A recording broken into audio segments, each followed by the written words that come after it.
Merci beaucoup Antoine et à tout le monde.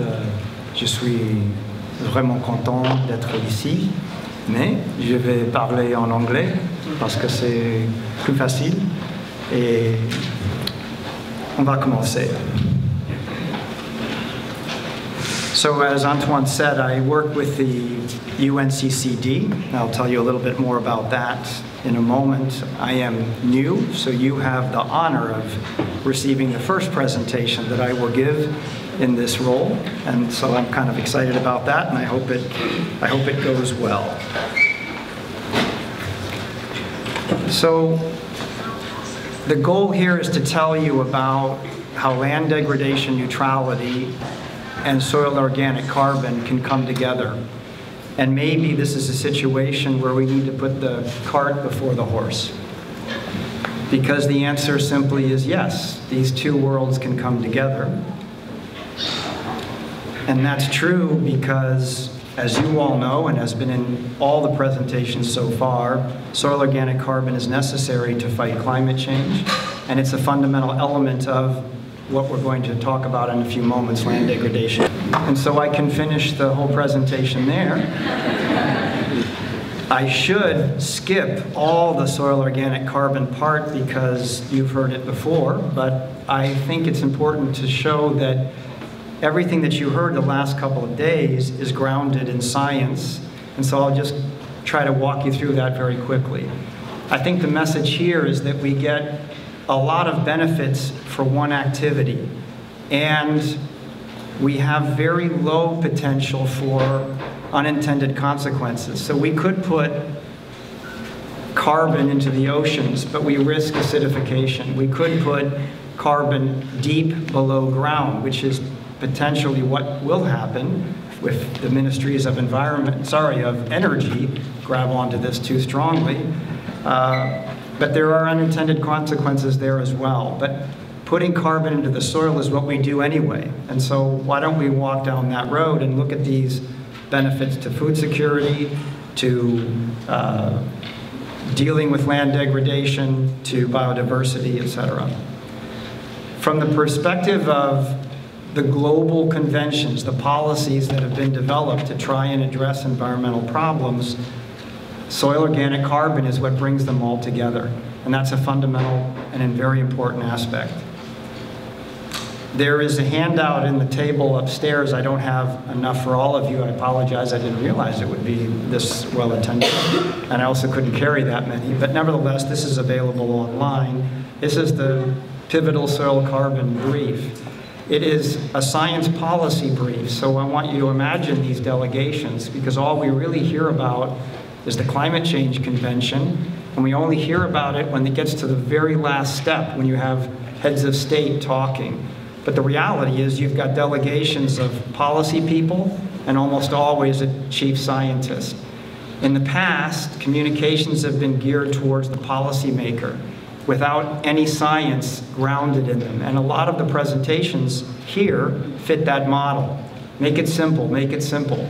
But on the other hand, if a policymaker has to say, yes, this is a good idea, they need to know that it's grounded in science. So we integrated these two things so that they could lean over to the chief scientist next to them and say, can I actually say this? This is quoted in this policy brief. They thumb through and find the citations, and they know it's there. So that's a powerful tool and something for all of you to think about. We also have one that's about sustainable land management, and I'm going to talk a little bit about the connection between what we're discussing here, regenerative agriculture, and sustainable land management. I know we want to go further, but you have to keep in mind that the momentum towards sustainable land management is very strong, and maybe we should build off of it. For the science side, I'm going to steal from somebody that's part of your team, which is Dr. Pete Smith. He was mentioned several times the first night. And I'm taking some slides that he showed at the symposium that took place in Rome that Gabrielle mentioned. So where do soils and soil organic carbon fit in this puzzle? This is what we've been hearing about in detail, right? carbon sequestration does all of these things. These are the building blocks that allow us to get to food security, to get to biodiversity, to get to what we need to prevent land degradation. And there is pretty strong evidence, not perfect, and it's mixed depending on location, but that soil organic carbon does increase yield, and maybe more importantly, for the long term, in the face of environmental change, stability in yield. And there is a lot of evidence to support the ability to address emissions through soil organic carbon. And this diagram, you don't have to look at it in great detail, but you probably can find yourself and what you're doing somewhere on that diagram. And what's important is that this is the global picture, and each of you that is pursuing regenerative agriculture has the ability to contribute to those numbers. So putting all this together, we can have an impact on human well-being. We affect a lot of the Sustainable Development Goals, the SDGs. So, in addition to that, we know how to do it, or I should say, you know how to do it, as I've seen in the presentations thus far. This is a list of the many different ways, the mechanisms for carbon sequestration in agriculture, the things that we could do that actually sequester carbon. And there are processes that we go through that allow this, that encourage this, that make this possible. And these papers that I've been citing here, some are from the journal Nature, the top scientific journal in the world. So this is not a side activity from the scientific perspective. We're right down the middle in that regard. So that brings us to the other half of this story. What is land degradation neutrality, and why do we need to care about it in this room? Well, one way to think about this, you can read the definition, which was achieved by an intergovernmental working group. So it was a negotiated definition, but from a scientific perspective, it's very strong. One way to think about this is that we have been attacking the problem of land degradation for years. And we've done it one way, which is go out and fix the problem. So what's wrong with that? Why are we in trouble when we just go out and fix the problem?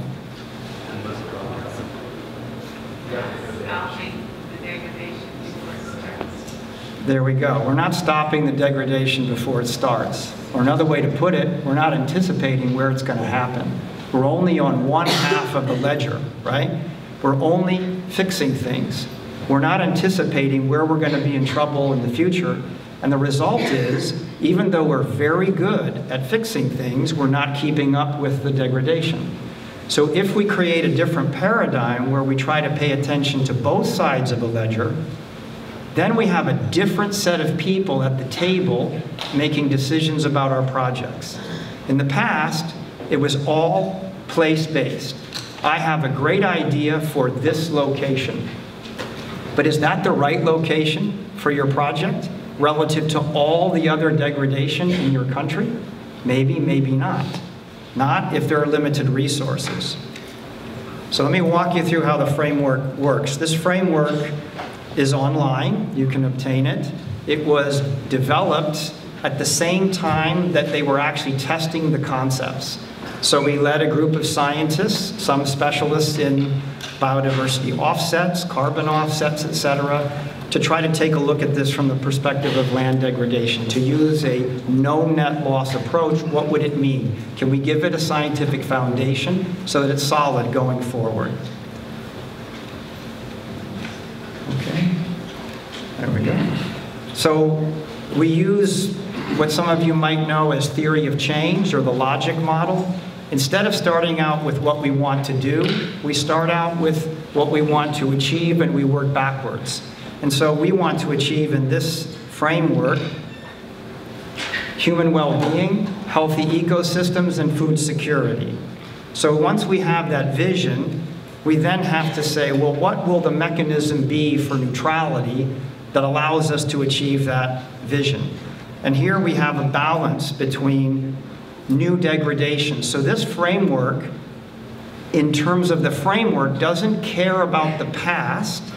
It cares about the future, right? Because we're talking about neutrality. We're starting from now, and we don't want to get worse. We would like to get better. So we need to know, on one side, new degradation. Where is it going to occur? Our potential losses, using the term of a neutrality framework. And on the other side, where's the past degradation that we think we have the potential to restore? That's a combination of land potential and all the things that you do to address that degradation. Then we have to look at, well, what are the methods, what are the approaches that we can take to address that degradation, the implementation side of this. And we created something called a response hierarchy. It's actually a little bit adapted off of something that you may know of in biodiversity offsets called a mitigation hierarchy, but it's a little bit different. We're talking about land degradation for the entire world, for an entire country. And so when you look at it that way, it's not about one watershed where we're making a negotiation between this location and that location. It's the entire country. So and it's also voluntary, because this particular convention is almost entirely voluntary. So we can't use market-based mechanisms. We have to actually follow what people really want to do. So instead of using that offset approach, we basically chose how could you respond to degradation looking at your entire landscape, so your entire district, your entire watershed, etc. Where is the optimal location for each intervention? Where should we avoid degradation? And keep in mind, if it has the potential to avoid, then it doesn't have the potential to restore, right? I mean, it's not degraded yet. You're trying to keep it from getting degraded. But where is the best possible location in your ecosystem type to avoid in order to maintain biodiversity, all the other things that you're looking for? Where can you reduce the risk of degradation in the same ecosystem type? And where that there is degradation, can you go and restore it and most likely have success, because you don't have funds to restore it all. What's that optimal mix across the landscape? To get there, you have to have very strong assessments in the beginning. And what was very powerful about they call it target setting in this world of LDN, what was very powerful was that instead of just having the Ministry of Environment and the Ministry of Agriculture planning these projects, all of a sudden we had ministries of planning and ministries of finance. So now it's the rubber's hitting the road, right? You have a big area with an urban center nearby. You're guaranteed to have urban expansion. Can you push that expansion into already degraded areas? As you all probably know, where do we normally build? Farmland, right? Usually prime farmland. If we build on prime farmland, then we're putting pressure on all the other potential resources that are out there. Can we make better combination of decisions? That requires a lot of assessments to be able to make good decisions. And that also requires a concept called integrated land use planning or spatial planning. And I put it to you, if you go to your municipality and you get the head planner, they're probably using a model. If they are an economic development expert, they're probably using a model that has a parameter for conservation. And if you go to the World Wildlife Fund or something like that, and you find the planner, they probably have a parameter for economic growth. But they don't have all the variables that the other person has. Well, why don't we put them both in the same room? Why don't we actually do this together and then maximize the power of both? Okay, so how does it work in terms of gains and losses? This is a hypothetical example. Over here you have a landscape. Each one of these colors is a different land type or ecosystem type. And this one color is a hypothetical grassland. We start out with the context. And the context has nothing to do with monitoring in this case. It only has to do with where are we when we begin, because this is all those assessments I talked about. if we do those assessments, then we should be able to make an optimal set of decisions. And in the first one that you see up there, it's a grazing situation, and the decision actually is not good for us. The decision is that we're going to extend the grazing period because it's unavoidable for whatever reasons, right? It's a hypothetical example, meaning that we know we're going to get a loss in that particular land type, in that unit of that land type. That means we better find other locations in this landscape where we can get a gain, or we're not going to achieve neutrality in the future. And so this is an example of where we might have a gain. In this case, the potential for sustainable grazing management looked good, and we're predicting that we're going to get a gain actually larger than the loss that was up there. If we go through all of these and we add them up, we end up with, in this situation, a net gain, a very small net gain. Again, it's hypothetical, but you're planning ahead for what's going to happen. So then we have monitoring, and if you know much about these conventions, almost everything is focused on monitoring. We're all concerned about how much greenhouse gas is going to the atmosphere, what are the changes to biodiversity, etc. But the one thing I want to emphasize here is that if you wait until you monitor, you're too late, right? Because you can't do anything about it. The decisions have already been made, the degradation has already occurred. It's too late to put all of your focus on monitoring. You have to put your focus on planning, on the decisions up front. In our case, it's based on ecosystem services. We looked at indicators for land-based natural capital and the ecosystem services that flow from it. We were very pragmatic. We used indicators that are already adopted by the convention. And guess what? Soil organic carbon is one of them. Land cover as well as productivity. We mapped those against all the services, and it looked like we've got a pretty good coverage. We made it possible for additional indicators to be added at the discretion of a country. And then when you go to monitor this and we zoom in, you actually look at the measurements.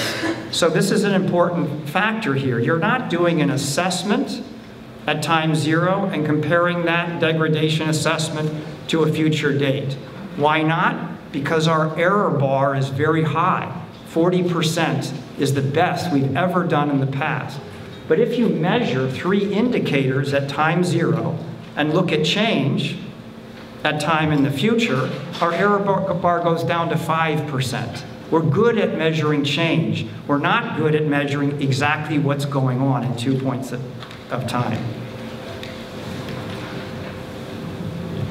Okay, so that brings us to last aspect of this. If you know much about these models, if it's a market-based system, you have accounting rules. We don't use that terminology here because this is not a market model. We call them guiding principles.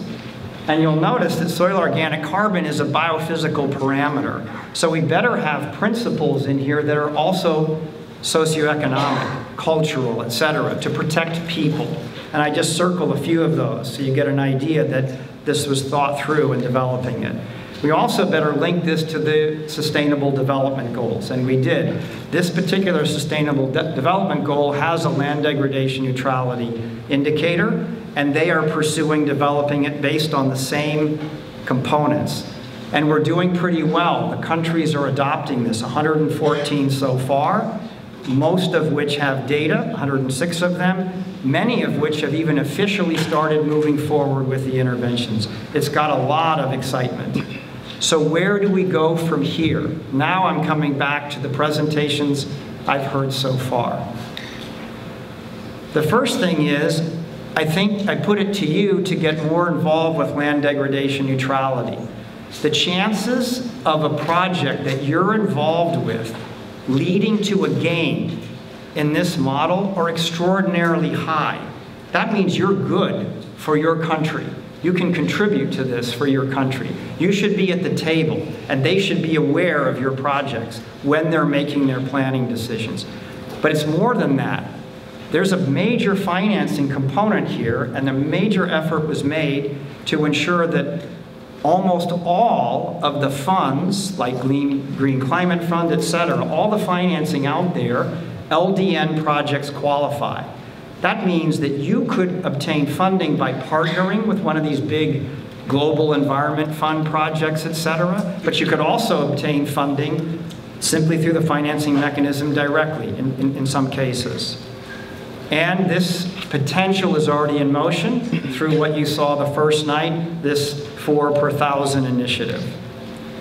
I also think that all of you should be highlighting biodiversity in the same way that you're highlighting climate change. In almost all the presentations, it's a given that putting biology into the soil increases biodiversity. But you need to bear in mind that this is related to the Convention on Biodiversity. And that's not discussed in any of the presentations. But they're a player. They're a major player with a lot of funding. We should bring them on board. You should create an alliance with the largest group pursuing sustainable land management, in my opinion, because everything that you're doing fits their model. Whether they know about you or not, I don't know, but why not? Let's bring this together. I also think that the cost-benefit side of this is critical. And there I suggest that you link with the Economics of Land Degradation group, because what you're doing could fit their models and vice versa. You also should consider the possibility of civil society organization accreditation with all the conventions, but certainly the one I'm involved with, the UNCCD. And with that, I close the presentation.